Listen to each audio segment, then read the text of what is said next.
Novo Código de Processo Civil, comentado por Erval Sampaio Júnior, colaborador da Rádio Justiça.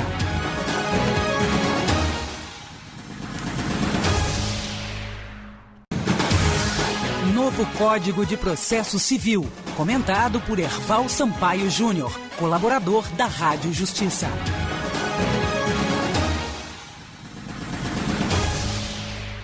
E quinta-feira é dia de conversar com o Dr. José Erval Sampaio Júnior, que é doutorando em Direito Constitucional pela Universidade da Espanha, mestre em Direito Constitucional pela Universidade de Fortaleza, especialista em processo civil e penal, é magistrado na comarca de Mossoró, membro do Instituto Brasileiro de Direito Processual e professor da Universidade Estadual do Rio Grande do Norte, também de cursos preparatórios para concursos públicos. Dr. José Erval, seja muito bem-vindo, bom dia.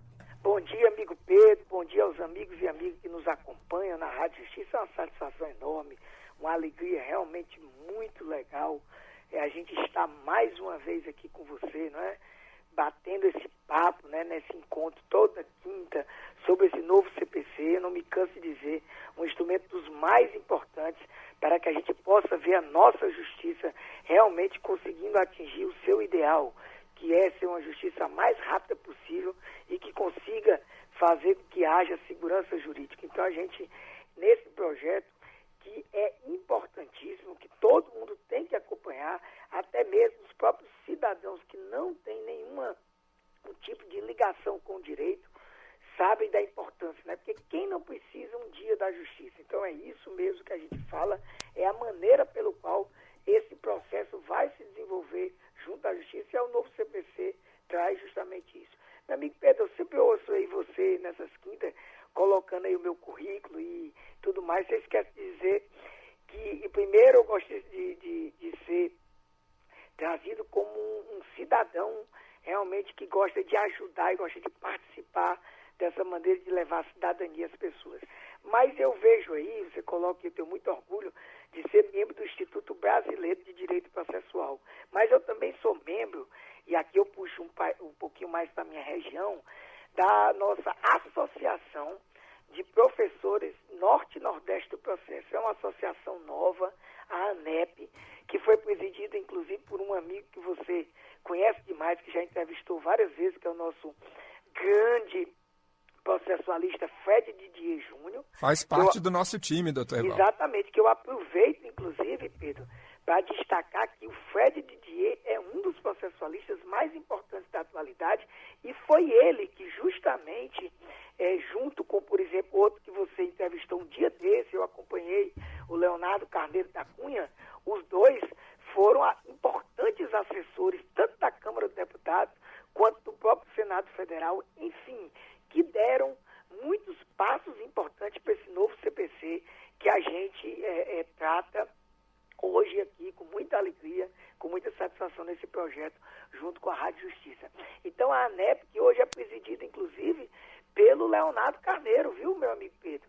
A nossa associação está cada vez mais... Está bem representada, doutor Erval. Como é? Está bem representada. Nós estamos aqui tentando devagarinho esses dois grandes divulgadores, e o Ervalzinho vai atrás, tranquilo, sem querer, sem muito assodamento, mas com muita força de vontade de querer auxiliar nesse processo, de querer realmente melhorar a questão do nosso processo brasileiro. Isso não é um time, é uma seleção, viu, doutor Erval? Rapaz, lá ali tem muita gente boa, viu? Depois nós vamos, quem sabe, bater um papo semanal com essa galera da ANEP. A ANEP realmente, a Associação Norte e Nordeste Professor de Processo, é muita gente boa.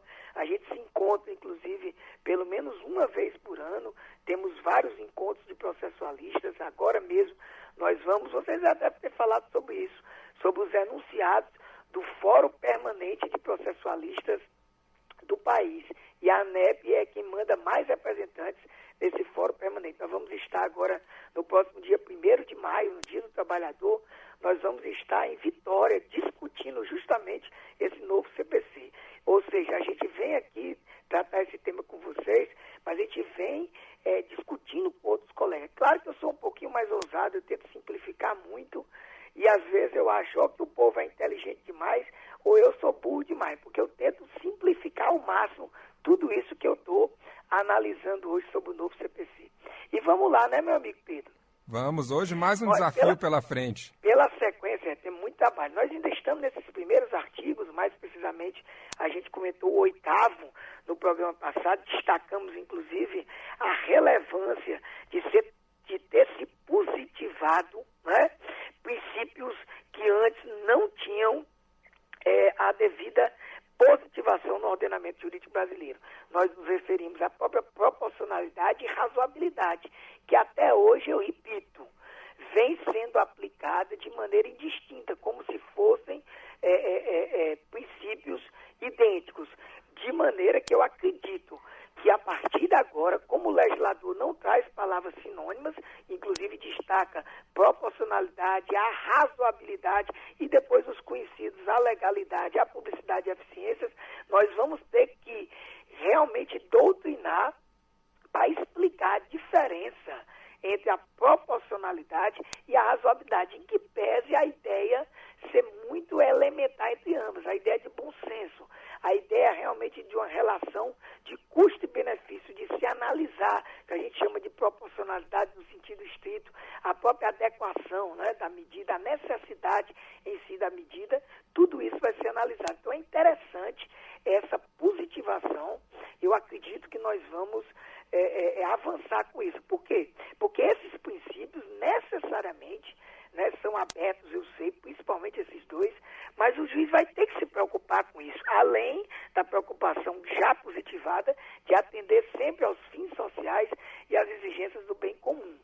Interessante também, eu firmei no encontro passado e não custa nada, até porque é uma das diretrizes maiores de atuação de qualquer, eu diria, operário do direito, como eu gosto de trazer, e fiz isso desde 2008 no nosso livro Processo Constitucional, resguardando e promovendo a dignidade da pessoa humana. Você consegue imaginar qualquer atuação, meu amigo Pedro, principalmente daqueles que produzem atos estatais, e pensando o Estado como um produtor de bens e serviços para resguardar o bem-estar coletivo. Você consegue imaginar que tudo não seja feito para resguardar e promover a dignidade da pessoa humana, meu amigo Pedro? Pensando na Constituição, acredito nisso, doutor Evaldo. Exatamente. Então, nós trouxemos vários valores constitucionais, justamente para não deixar qualquer dúvida de que esses valores constitucionais, como a gente tratou nos primeiros artigos, né, eles realmente guiam a atuação de qualquer processualista. Então, fechando esse artigo 8º, que a gente fez questão de fazer não só essa rememoração, mas como dar essa ideia, né, esse upgrade final, vamos dizer assim, para que o amigo e amiga veja a importância, né, direcional desse artigo 8º do novo CPC. Agora vamos, meu amigo Pedro, para o artigo 9º. Eu não sei se você se recorda, né? Eu estou dizendo mais de H, como se diz por aqui, porque eu sei que você sempre fica ligado, Pedro, você e os amigos e amigas que nos acompanham, da importância e da brincadeira que eu fiz de você ficar anotando quantas vezes a palavra contraditória aparece. Lembra do nosso desafio? Eu peguei minha agenda, estava com 7 vezes já, doutor Evaldo. No primeiro programa que a gente comentou sobre isso. Eu devo ter falado umas... Eu acho que você perdeu aí, eu devo ter falado umas 50 vezes, mas dentro do código está no artigo 7º, a primeira vez contraditório. Mas você está brincando comigo, né? Porque você, eu repito, ou você tem um Samsung Galaxy S5 ou Note alguma coisa, ou um iPhone 6 Plus de última geração. Mas eu vou acreditar que é uma agenda, viu? É uma caneta e uma agenda aqui, ó, doutor Evaldo. A agenda da Uliana que eu trouxe desde o programa passado e estou com a minha caneta anotando aqui o contraditório. Tá bom, eu vou acreditar, viu? Os amigos e amigas sabem que Pedro Beltrão é um cara chique, é um cara antenado, ele está realmente na onda da tecnologia, de ponta, mas vamos para frente. Então você anota aí a segunda vez que nós vamos falar, não de modo claro e evidente, não com a palavra contraditório, mas olha a preocupação, Pedro, a importância do que a gente chama de contraditório substancial. Veja aí, Pedro Beltrão e amigos e amigas, não, artigo 9º, não se proferirá decisão contra uma das partes sem que ela seja previamente ouvida. olha aí, Pedro, não se proferirá decisão contra uma das partes sem que ela seja previamente ouvida. Você está vendo o destaque, Pedro? Não interessa que tipo de questão é, não, Pedro. Qualquer questão, até mesmo aquelas matérias de ordem pública que o juiz deve necessariamente decidir de ofício, como você sabe, que tem milhares, todas as questões preliminares, a questão de prescrição, de decadência, tudo, até mesmo aquela de ofício, não há exceção.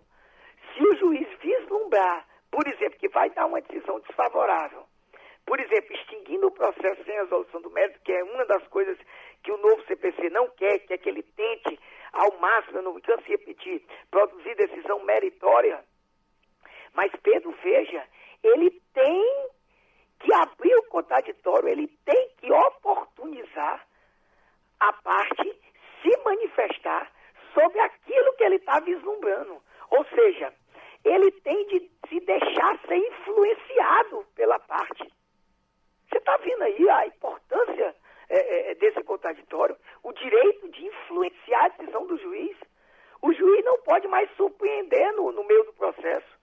Aí você vai dizer, mas, doutor Evaldo, se for uma decadência clara, se ele não tiver mais o próprio direito de agir, ele vai ter que intimar a parte para se manifestar sobre essa eventual decadência. Uhum. Você está vendo aí a importância do chamado contraditório substancial, Pedro? Cada vez fica mais evidente no texto. Claro, é uma coisa... sinceramente, Pedro, você tem uma experiência, um grande jornalista, um grande profissional da área do direito. Você vê isso hoje como uma preocupação da justiça brasileira? A justiça brasileira, será que ela faz tudo isso, dando efetivamente oportunidade para a parte prejudicada se manifestar e ser levada em consideração todas as teses? Acredito que o código seja uma resposta ao que a gente vivencia hoje, né? Exatamente, Pedro. Você respondeu muito bem, como sempre. Agora, evidentemente, não é verdade, que nós vamos ter exceção a essas situações. Concorda comigo? Concordo. Nós temos que ter. Você já vislumbra uma dessas exceções? Uma dessas exceções? Pensando aqui de direito, não imagino, doutor Erval. Vamos lá. De plano, alguém pode pensar o seguinte, de modo bem, vamos dizer, de modo bem superficial. Mas, professor, né? Assim, professor não, mas Erval, como é que vai ser, como é que a justiça vai ter que dar vista a outra parte numa questão urgencial? Aí é outros 500. Uhum. Você sabe que não é de hoje, é da tradição, que o contraditório ele pode ser postergado em questões urgenciais. Concorda comigo? Concordo. Então, liminares, independente do seu caráter, cautelar ou satisfativo, tá? Dentro da nova divisão que nós vamos falar aqui oportunamente. Mas desde já, até para ajudar o Evalzinho, eu vou ter que falar agora. Porque você sabe, meu amigo Pedro, que o Evalzinho, desde 2011, tem um livro conhecido na praça, um livro, graças a Deus, agradeço aos leitores, muito bem disponibilizado, o pessoal está gostando demais e que ainda está atualizado. Desde já eu chamo a atenção, que é o nosso Tutela de Urgência, que você já sorteou aí, e hoje eu estou desenrolado. Pode botar para o próximo programa que eu vou sortear um livro desse, Tutelas de Urgência. Anote aí, manda a Iliana anotar. Tutelas de Urgência, sistematização das liminares, de acordo com o projeto novo CPC. Lembra que eu falei desde 2011 sobre as tutelas de urgência? Lembra, a gente bateu papo sobre o seu livro, sobre o assunto. Também que nós vamos sortear um livro. Vamos anotar aqui, doutor Rivaldo. Beleza, já com o novo CPC, está atualizado. Nós estamos, evidentemente, esse ano já fazendo a sua devida atualização, não mais com o projeto, ou seja, com o próprio texto do novo CPC, né, que ainda está aí, não é? Já é uma realidade, já está todo numerado, revisado. Então, a gente, evidentemente, vai fazer a devida atualização. Agora, olha o que é interessante, Pedro. O novo CPC tratou desse tema assim. Teve várias alterações de nomenclatura ao longo de todo o processo. Hoje, ficou assim, e é a realidade atual. Tutelas provisórias é o gênero, Pedro. Uhum. Por que tutelas provisórias? Em relação as tutelas finais, em especial a questão da sentença, porque a sentença é o único modo de se entregar a própria satisfação fática quanto à satisfação jurídica, ou seja, é a resposta final do Estado juiz para o pleito do autor. Concorda comigo? Concordo, doutor. Então, tudo que não for sentença é chamado de tutelas provisórias, que nós somos subdivididas em duas espécies, Pedro, agora. Tutelas de urgência, que o amigo já conhece há algum tempo e pode ler aí, e já leu, já tem o livro do Ervalzinho, que é dividido em tutela cautelar e tutela satisfativa. E a outra espécie de tutela provisória, a tutela de evidência, que é novidade formal do novo CPC. Então, nós temos gênero, tutelas provisórias, espécies, tutela de urgência e tutela de evidência. Então, a primeira exceção a esse artigo 9º é a tutela provisória de urgência. Ou seja, ela é chamada provisória de urgência justamente porque ela é uma espécie da tutela provisória, ok? Então, nesses casos de liminares, quer com feitio cautelar, quer com feitio satisfativa, onde a urgência em termos de risco à própria efetividade do direito material a ser reconhecido, ou como a gente gosta de falar, né? O risco de dano irreparável ou de difícil reparação, tá?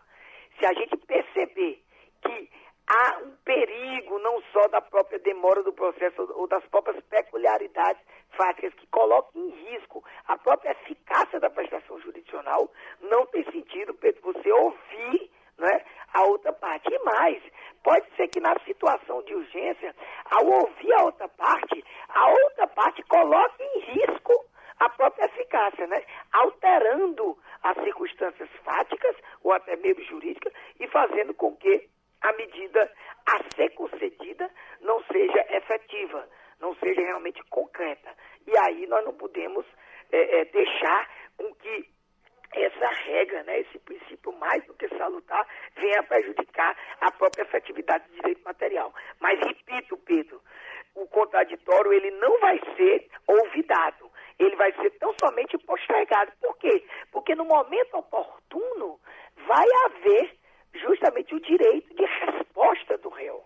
E mais, né, Pedro, você sabe, né, e deixa o Evalzinho fazer mais uma propaganda aí, porque desse tema eu há algum tempo venho tratando, nunca numa tutela provisória de urgência, eu não me canso de repetir isso, e às vezes as pessoas esquecem desse detalhe, nunca se pode ter satisfação jurídica em uma tutela provisória de urgência.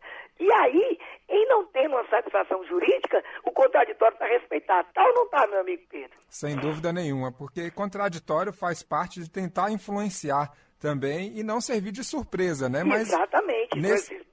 Essas duas facetas aí, que mesmo na tutela provisória de urgência, depois vai ser resguardada. Concorda comigo? Sem dúvida, doutor Erval. Então, é a situação, né? Meu amigo Pedro. É a situação que demanda exatamente a urgência, que não tem o tempo necessário para se escutar a outra parte. Exatamente, meu amigo Pedro. Você fechou, como sempre, com chave de ouro. Olha, qualquer dia nós vamos combinar esse negócio, porque sem combinar tá ficando show. Imagine se a gente fizer um planejamento estratégico, né? A moda hoje é planejamento estratégico, né? Mas vamos para frente, meu amigo Pedro. A segunda hipótese, tá? A segunda hipótese. As hipóteses de tutela da evidência prevista no artigo 311, incisos 2 e 3. Esse artigo 311, né, é que vai tratar dos casos de tutela de evidência. Eu vou aqui explicar para o amigo e amiga, que é o mais importante, justamente o que diz respeito a essa questão da tutela de evidência, né? O próprio nome já nos ajuda um pouquinho, né?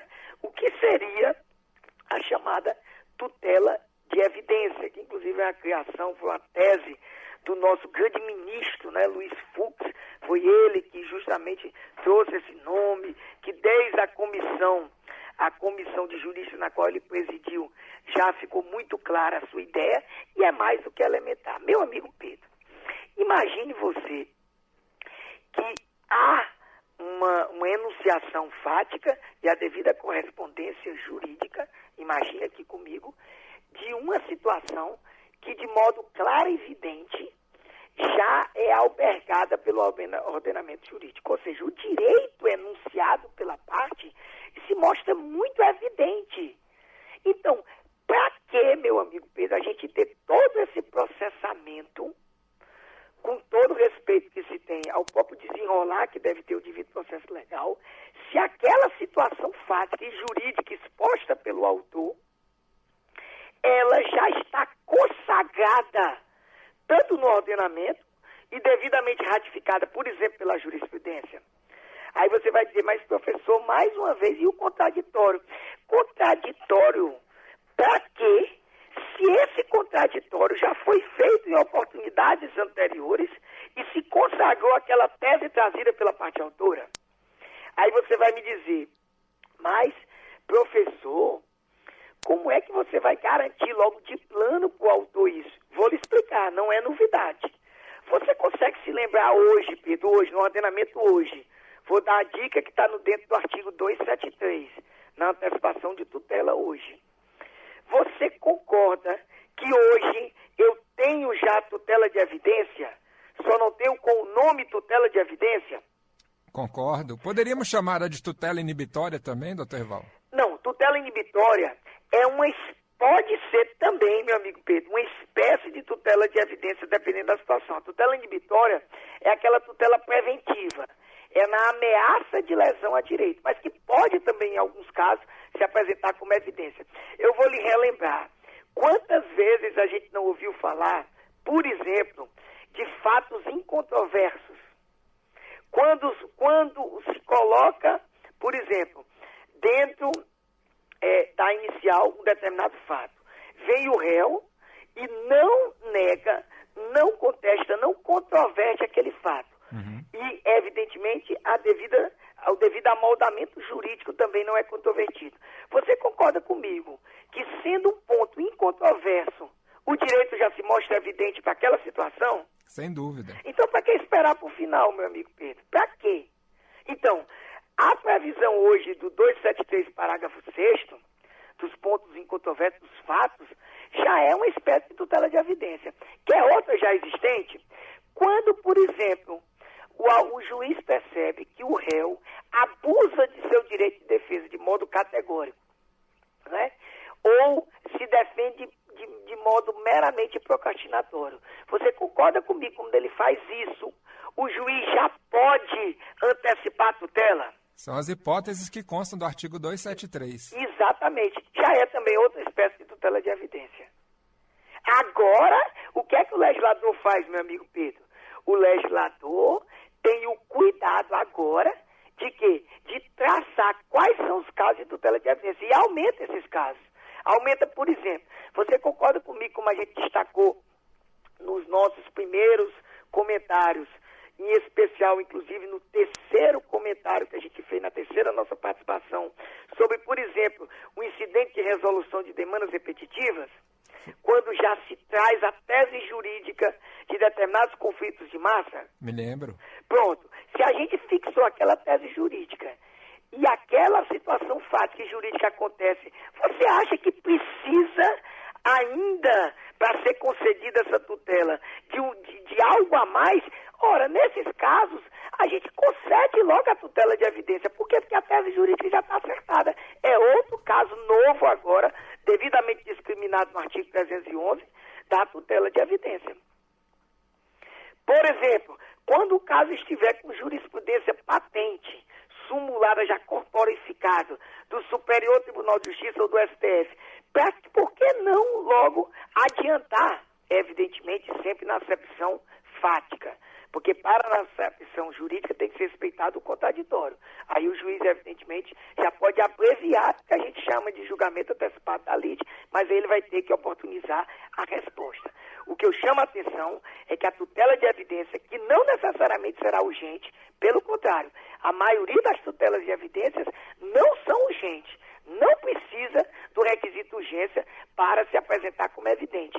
Também pode excepcionar a questão do contraditório. Ok, meu amigo Pedro? E se os nossos ouvintes que estão atentos perceberam em toda a explicação do Dr. Erval, a gente falou exatamente da necessidade, né, da parte ser previamente ouvida, mas existem exceções dentro do sistema, que o doutor Erval explicou. Dentro das tutelas provisórias tem as tutelas de urgência, cautelar e satisfativa, e também a tutela de evidência, que a gente acabou, o doutor Erval acabou de explicar aqui aos ouvintes da Rádio Justiça. E no próximo programa, desde já, você vai ver aí com a Williana, para a gente ver a operacionalização do sorteio do nosso livro Tutelas de Urgência, Sistematização de todas as liminares, de acordo com o projeto novo CPC. E assim que sair o Tutelas de Urgência já com o novo CPC, eu sorteio o segundo. Fechado, meu amigo? Já combinado aqui, doutor Erval. Beleza total. Então, pronto, o Williana entra em ação para ver a melhor forma da gente levar aos amigos e amigas um livro, né? Queria eu poder entregar um livro para cada um dos amigos e amigas, né, que nos ouve, mas infelizmente, né, não dá. Eu não tenho condições financeiras. Se você ganhar na loteria, meu amigo Pedro, faça esse presente para todos os seus ouvintes, né? Dê um livro do Ervalzinho para eles. Você vai ter trabalho para assinar todos, doutor Erval, mas você vai ter trabalho de assinar todos, mas eu vou ter o prazer de entregar. E a gente anotar aí, a gente só tem que limitar, né? Pegar um dia, porque senão nós vamos passar a vida inteira dando livro. Mas vamos para frente. E a última exceção do artigo 9º está no artigo 701 do novo CPC. Que olhe como é interessante esse artigo 701. Ele diz, sendo evidente o direito do autor, já começa a expressão evidente, né? O juiz deferirá a expedição de mandado de pagamento, de entrega de coisa ou para execução de obrigação de fazer ou não fazer, concedendo ao réu o prazo de 15 dias para o cumprimento e o pagamento de honorários advocatícios de 5% do valor atribuído à causa. Ora, nessas situações, que inclusive estão dentro justamente dessa ideia do direito já está acertado, essa expedição desse mandado, né, não se faz necessário, por óbvio, nessas situações, o contraditório, pelo menos nesse momento, é claro, evidentemente, que vai se abrir oportunidade mais à frente. Então, o que eu chamo a atenção, amigo Pedro, é que são situações excepcionais, não é verdade? E como eu gosto de dizer, né, eu que também já lecionei por muito tempo e gosto demais, inclusive faz parte do nosso desenrolar da nossa atividade, a questão da hermenêutica, né, jurídica. E eu gosto de dizer uma regrinha simples, né? Se você tem uma regra geral, Pedro, eu não sei se você concorda comigo, se você tem regra geral, você tem que encontrar uma exceção. Concorda comigo, Pedro? Existe regra geral sem exceção, Pedro? Você acha que existe? Se tem a regra geral, porque deve existir a exceção, doutor Erval. Tem que existir, você tem que encontrar onde é que ela está.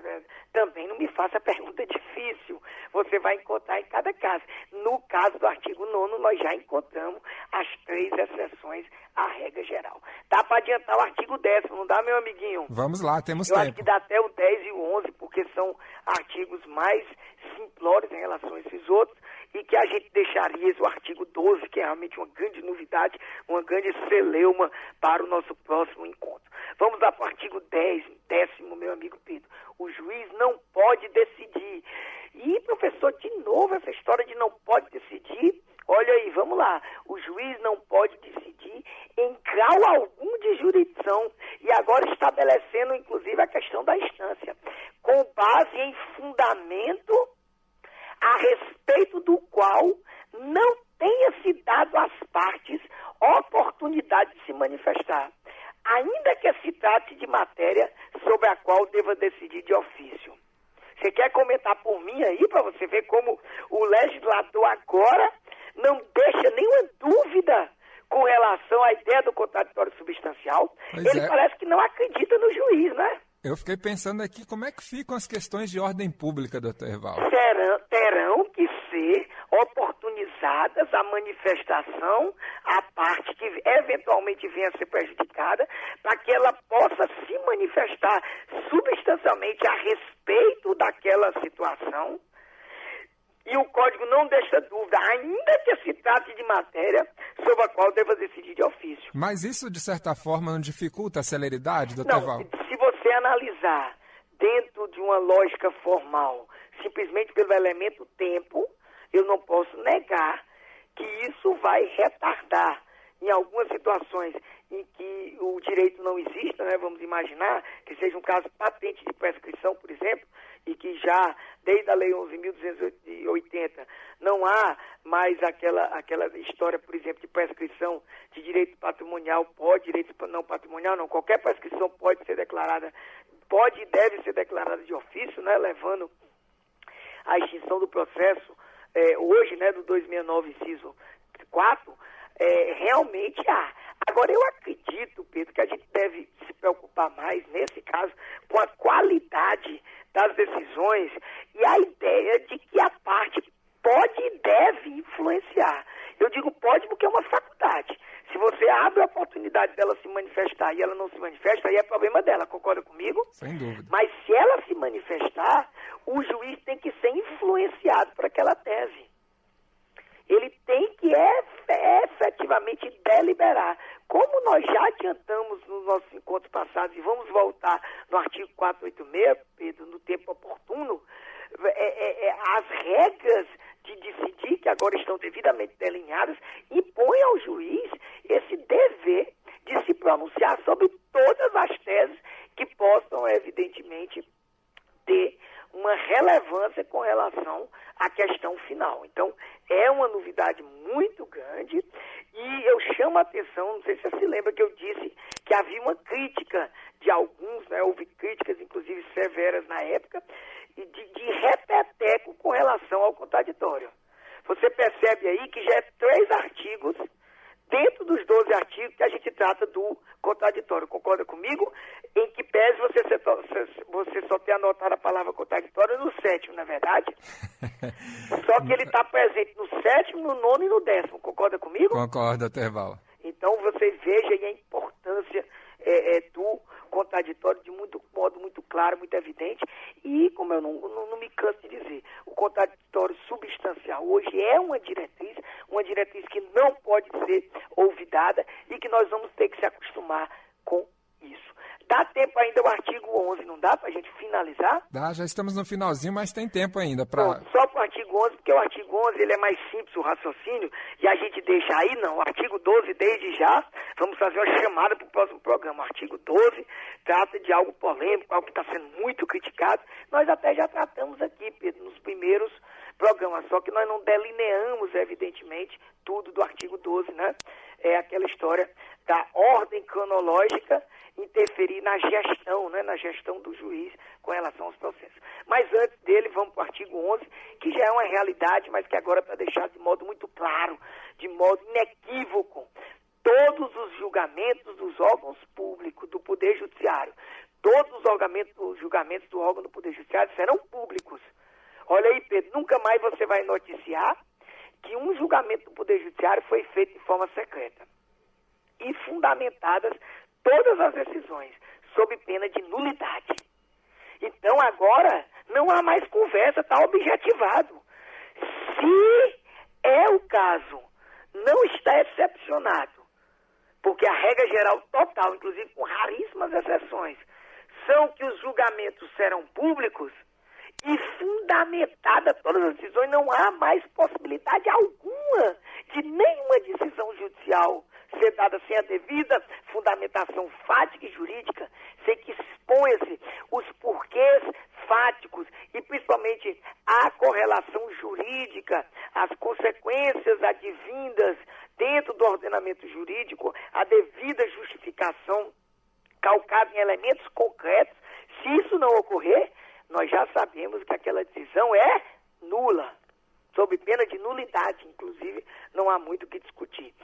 Agora, evidentemente, o parágrafo único excepciona. Nos casos de segredo de justiça, que vocês sabem que são raríssimos, na verdade, pode ser autorizada a presença somente das partes, de seus advogados, de defensores públicos ou do Ministério Público. Ou seja, nos casos em que o próprio Código de Processo Civil, a própria Constituição excepciona, em que se resguarda a intimidade, nos casos de família, e alguns eventuais casos de interesse e segurança nacional, devidamente justificada a excepcionalidade, a gente pode restringir os julgamentos, mesmo daqueles órgãos colegiados, a presença das partes, né? A presença dos profissionais de direito, não é verdade? Isso a gente já tem melhorado muito, não tem, Pedro? Eu acredito que no desenrolar dos anos que você está aí na Rádio Justiça, são muito poucos casos de tribunais que ainda teimam em querer fazer julgamento, né? Na famoso julgamento secreto, né? Julgamentos, evidentemente, que não têm a devida publicidade. E nós, da Justiça Brasileira, inclusive, somos pioneiros, né? Nós, por exemplo, transmitimos as nossas sessões ao vivo, por exemplo, a do Supremo Tribunal Federal, pela TV Justiça. Os tribunais, a maioria, colocam pela internet, o nosso Tribunal do Rio Grande do Norte, as sessões jurisdicionais, todas elas podem ser acompanhadas pela internet. Muitos tribunais fazem isso, inclusive alguns até mesmo em TV aberta. E isso é muito importante, que as pessoas possam acompanhar o que acontece e por que a justiça está decidindo daquele ou daquele outro jeito. Então, isso agora está devidamente sedimentado para não deixar dúvida, e é um avanço, fazendo valer a ideia do princípio da publicidade, meu amigo Pedro. Sem dúvida. Toda quinta-feira, o Dr. Erval Sampaio Júnior com a gente aqui na Rádio Justiça para falar sobre o novo Código de Processo Civil, artigo por artigo.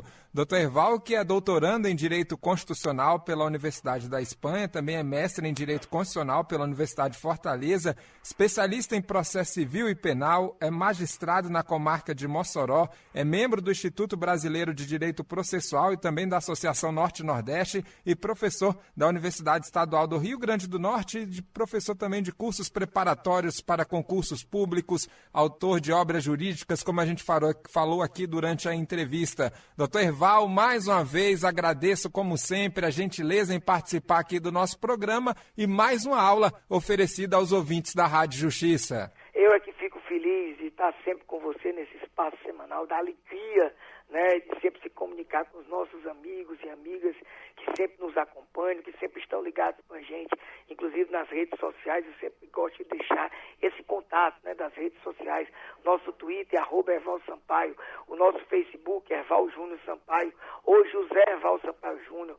Há mais de ano eu fui obrigado a abrir outro Facebook, já lotou esses dois Face. Eu estou vendo se eu abro um terceiro ou se eu crio um mecanismo. Eu estou tentando entender para mais amigos entrar em contato com a gente. Tem nosso e-mail também, ervaljunior@terra.com.br. Ou seja, nós estamos abertos para discutir, para conversar, para auxiliar todos os amigos e amigas do Brasil inteiro, para que eles possam compreender essas novas diretrizes do novo CPC. Eu agradeço, fico realmente já ansioso para o nosso próximo encontro na próxima quinta, e a gente possa discutir com mais evidência ainda todos esses destaques, e fazendo a chamada, né? Esse artigo 12 está causando maior polêmica, né? Já várias críticas efusivas, críticas mais diretas a esse artigo 12, e que nós vamos destacar no próximo programa, meu amigo Pedro Beltrão. A gente volta, e um grande abraço para você, para toda a equipe da Rádio Justiça e para os amigos e amigas. Fui! Novo Código de Processo Civil, comentado por Erval Sampaio Júnior, colaborador da Rádio Justiça.